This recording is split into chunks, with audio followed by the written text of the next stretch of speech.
আসসালামু আলাইকুম রহমতুল্লাহি ওয়া বারাকাতুহু।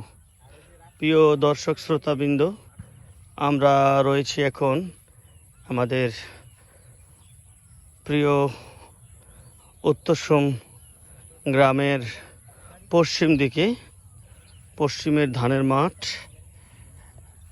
আপনারা দেখছেন কিছুদিন পূর্বে এই মাঠের ধানগুলো কেটে নেওয়া হয়েছে।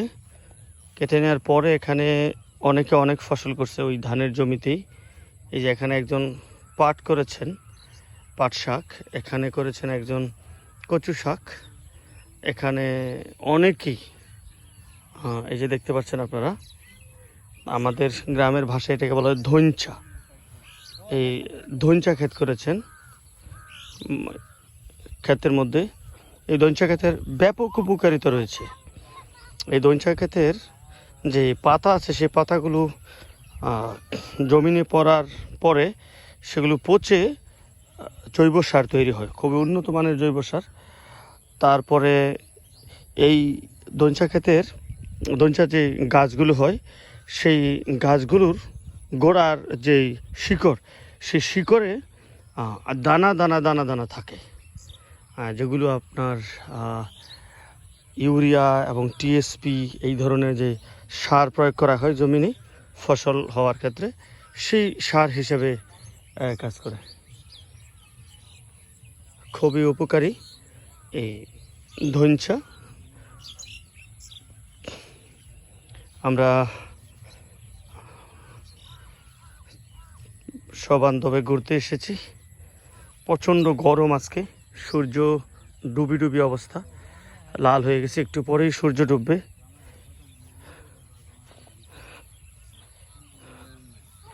গরমে কিছুটা স্বস্তি পাওয়ার জন্য আমরা এসেছি। নাইম, কেমন লাগছে এই গুদুলি লগ্নে? আলহামদুলিল্লাহ রাব্বিল আলামিন আলা কুল্লি হাল। খুবই মনোরম প্রাকৃতিক দৃশ্য। বিকেল বেলার এই সূর্যাস্তের সময় খুবই ভালো লাগছে। পাখির কলতান, পাশাপাশি সবুজ দৃশ্যাবলী খুবই মনোমুগ্ধকর, অ্যামেজিং। এই যে পাখি উড়ে যাচ্ছে, কত সুন্দর। জাফরজান হাঁটো। আমাদের ফয়জান এসছে, ফয়জান মামা। ফয়জান মামা, তুমি কিছু বলবে আমার দর্শকদের উদ্দেশ্যে? তুমি কিছু বলবে?